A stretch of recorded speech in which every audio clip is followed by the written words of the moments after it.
Well, hello, Barbara and Mary and Renee.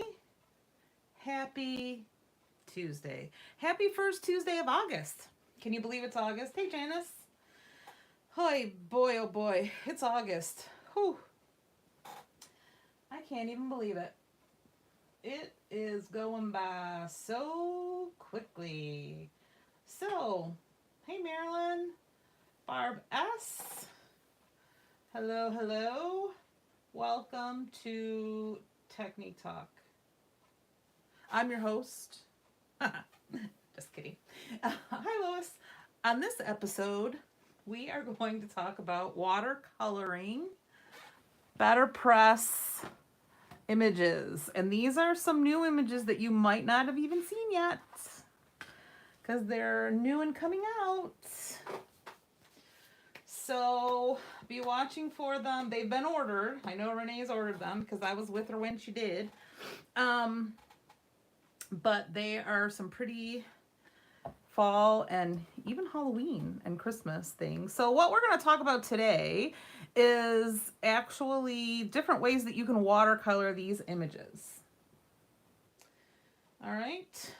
There are a couple of different ways. I'm actually going to use the brand spanking new mica sprays. So these are the new, I mixed them all up already, so I don't know what the sets are.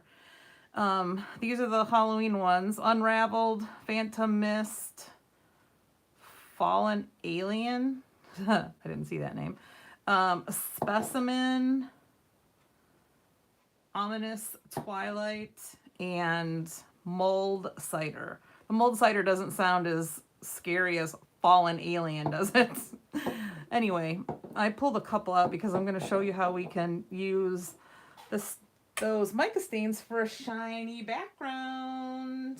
Yeah, so I'm going to show you these plates. These are the new ones that we have. I already did, this is why I'm a little late coming on. Got really wrapped up in my watercoloring here. So on this one, this is a new plate that's coming for fall. And it has a thank you message that goes in the middle. I didn't press that because I just really want to show you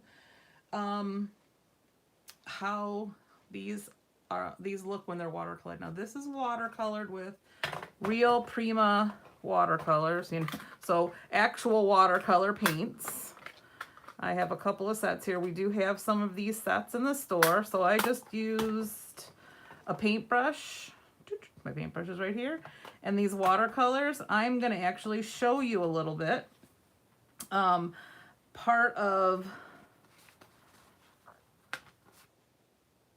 actually going to do this skeleton one so I can show you how easy it is, and a way that I found makes it even easier. So this is one of the Halloween images for the Better Press. So it's got this skeleton coming out of a trunk with a pumpkin that says "Open if you dare." So these prints are just, I just love the way that they print. They remind me of fancy handwritten wedding invitations, and I just love it. So I'm going to show you, I'm not going to paint the whole thing, but I am going to show you how quick and easy, and like I said, this little technique that I found helps. All right, let me see if I can zoom in a little. Hold on. I'm going to try something. Whoa, there we go. How about that? Woo, did you get dizzy? Okay. All right, so I just have some water over here. You could also use a water brush if you wanted. I'm going to use that for another technique, but this is just a regular paintbrush. And what I do is I dip it in the water first, and I go over what I want to paint with water. Just plain water first. So I'm going to do this pumpkin here. Just put the water there. Am I still on the screen? Sorry, it's zoomed in now, so making sure I get that wet. And then I'm going to come over here to my paint that you can't see now that I'm zoomed in, and get a little dab of paint, and I'm just going to touch it in the places that I think it should be darker. And can you see how it kind of wicks it away because it's already wet? All right, and then I'm just going to get some more water and I'm going to fill in. with the paint here. And if there are some areas that I think should be a little darker, I'll dip back into the paint and I will put a little bit more down on that little pumpkin crease over here, maybe at the top a little. And that's it, because it will lighten up as it dries. All right, look at how easy that was for the pumpkin. Here, I'll even hold it up closer so you can see. Is it like so close? Whoa, whoa, you can't even see it, can you? There. Whoop, whoop. Up, up, there we go. All right, and when it dries, it'll get the really, those little watermarks that we like so much. And then you could do that with the stem here, just a little dab of water and a little dab of green. Now, because the orange is still wet, see how it kind of wicks into where the orange is? If you don't want that to happen, let this dry a little bit and go to a different part of the the image. So over here, we'll go to this wood grain where it's not touching anything. And we'll get some brown. And we'll just touch it. And then we'll get some more. Now I'm actually going to go in with a little bit of a darker brown now to do some highlighting on the wood there. Make it look old and weathered. And then over here on this side, we'll get this all wet.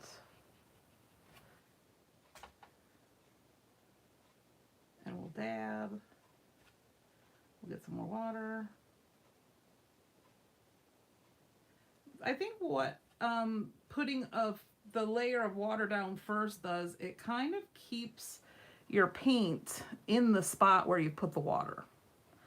That's kind of what I've decided. So you can see that the brown's not going into the skeleton leg because I didn't get, watch it happen now, I didn't get the skeleton leg wet. So.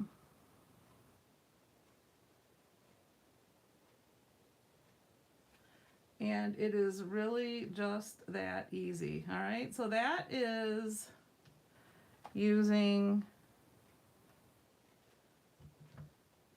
regular watercolors. And you can see the pumpkin and over here is already dry.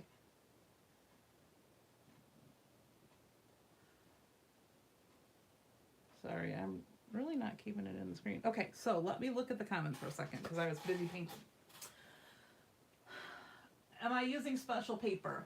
Good question, Mary. That's Mary's question. Am I using special paper? Yes, it is watercolor paper. It is the Distress watercolor cardstock. And the only reason I'm using that is because I didn't have any of the Better Press paper. You could also be doing this on the Better Press paper, but these are all watercolor paper, and you can see how nice and crisp you can get the image when you're using the Better Press with watercolor paper. Also, it's the flat side of the Distress watercolor paper. Yes, so yes, you can use, I did some samples, Mary, if you go where the Better Press is on the different papers. The paper that comes with the Better Press has been tested, and it's the best to go with the ink that they provide, and it's heavyweight. So it's a good choice, but you can also use the Distress watercolor cardstock. I did Distress craft cardstock works, and the Distress heavyweight white works very nicely also. There are all samples in the store of those. Okay, now another way that you can watercolor, and I'm not going to do the whole image, but I will give you a little sampling here of how you can watercolor these with Distress ink also. With our little smoosh technique, right? This is Rustic Wilderness, and this is Fossilized Amber. And for this, I'm going to use the Distress water brush. So I'm just going to pick up a little bit of the ink and I am going to paint the darkest areas first because I've got the most ink on my brush. And I like to wipe a little bit off then and then start to blend out the color with just water. So the darker color that you put down and then just blend it out. Now I'm doing this leaf first, so I started in the vein in the middle, right, with the most color. And if I want to go back in and put some more, same thing. It's wet now, so you can just touch some of the color on there. Now if you're going to go back in and blend some more, I like to wipe that ink off of the water brush and then just pull it out. All right, and I will hold this up for you in just a second.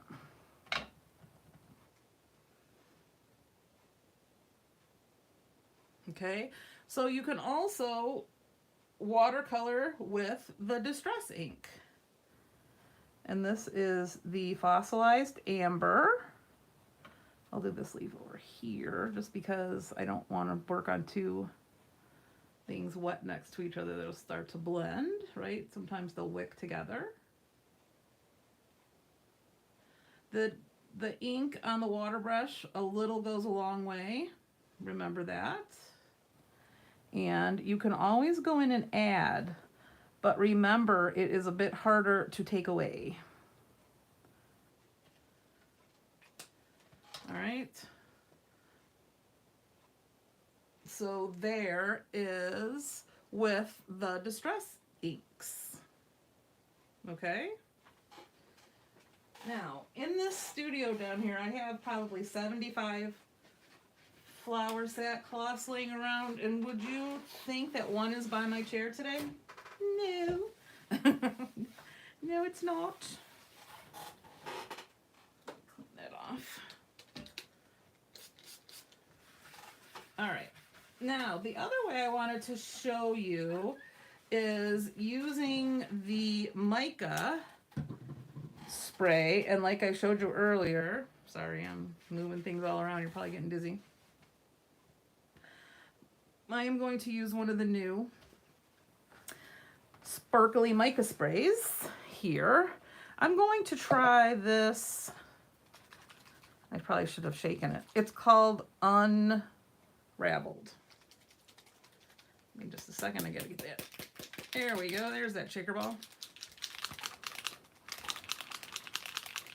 All right, so, and I'm probably gonna add a little bit of water, but it will be very fluid when we spray it. All right. I am going to just give 2 little spritzes of water. Now, I'm just going to take this and I'm going to dip it. I'm not going to drag it though, okay? I'm just going to dip it.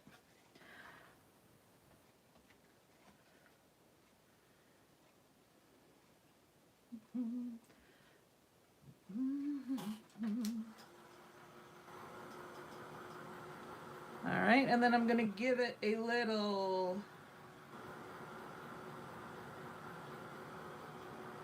dry here. Use the Alien, Mary. I didn't even open that one. I didn't take the plastic off. And trust me, that plastic is on there. It took me a minute to get it off. All right, and you can move this back around. You can, because this is watercolor paper, you can spray it with some water so that you can move it back around again.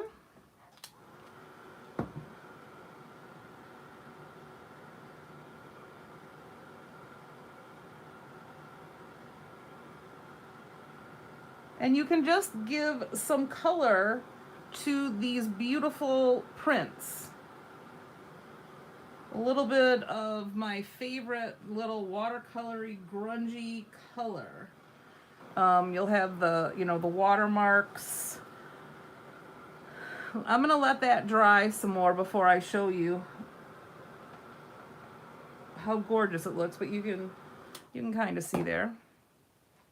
Now the other thing that you can do is you can see this is like a postage stamp, right? So you can, and this is a technique. I don't want to use anything very dark. Hold on a second.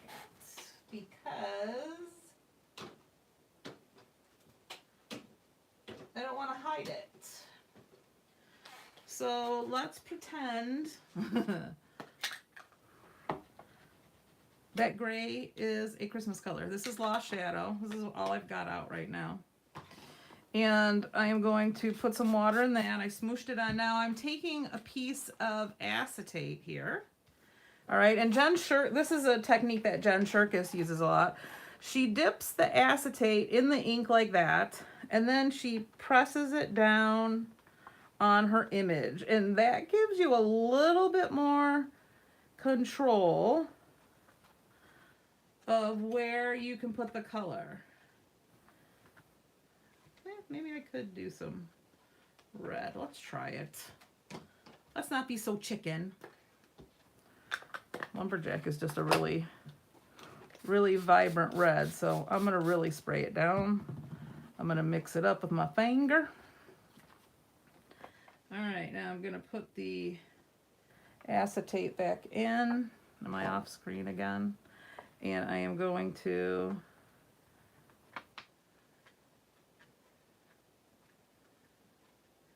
just touch it. I guess it's not very dark. Just touch it on the image.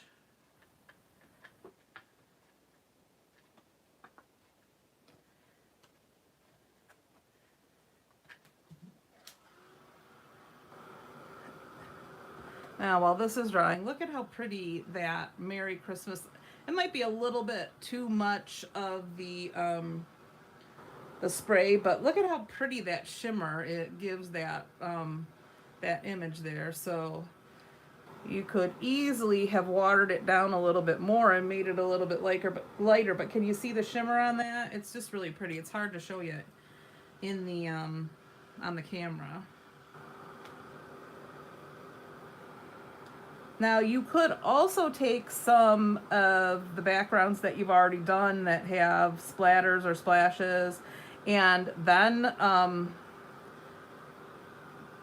do the images in the Better Press as well. The ink will definitely work on top of the distress. All right, so this has got gray and red, but you could just see how you can just add some color into those images. Now, if you wanted to keep it inside the lines, you could easily use a paintbrush and paint the whole image in the same way that we did before. Put a little water down and then put some ink in. I'm not too worried about necessarily staying in the lines. Now you could also then cut out this square and then make this a layer on top of the stamp again, so that you have the nice detail of the crisp square on the stamp, excuse me, the stamped shape. So there's a lot of things that you could do. All right, so that's a couple of different ways that you can still watercolor these. I also took a little paint pen. I used the Deco Color paint marker and just put a couple of dots on my mushroom. Does anybody have any questions? I even think that's too much. If I think it's too much, ooh, it's really too much, isn't it? There. So see, you can also lift some of it off. And then you really have a light shimmery background. That still shows, the ink still shows through. So either on top of the actual press, the ink press, or underneath, or on top or below. Either way, you can do it before you stamp or after you stamp. See, there you go. That looks a little bit better. But can you see this, like with a little bit of gold peeking around the edge as the front of your card? Maybe a few gems on here, like Christmas ornaments. That would really finish it off, and it would be lovely. Okie dokie. Oh, I went 4 minutes over today. Does anybody have any questions? Can I answer any questions? I'll give it a minute. If you are looking for the new Distress Halloween release, Renee just put it out on the floor today. I happened to go pick up McKenna and whoop, oops, there it was. Fell right into my basket and right onto my tab. So there it is. All sorts of ways that you can color the Better Press images, and just wait till you see some of the new images that are coming out. These are, like I said, these are the fall, Halloween, and then there's some of the Christmas. There's some really nice ones that should be coming soon. I know they've been ordered, so they should be coming soon. All right, I don't see any questions, so I am going to say thank you for joining. If you missed the beginning, you can always go back and watch the replay. I'll have that posted. Don't forget, we've got the shop hop happening. It started on Saturday, goes to August 26th. Make sure you head in and get your passport if you're going to be traveling around to the various stores. We've got 6 in Michigan, 2 in Ohio, 2 in Indiana to visit this year. Lots of prizes to give away. There's a gift with purchase, a limited amount of gift with purchase. It's a custom item, so you'll have to stop in early if you want to get your hands on that. And that is really all I can think of right now. So thanks for joining. We'll see you soon.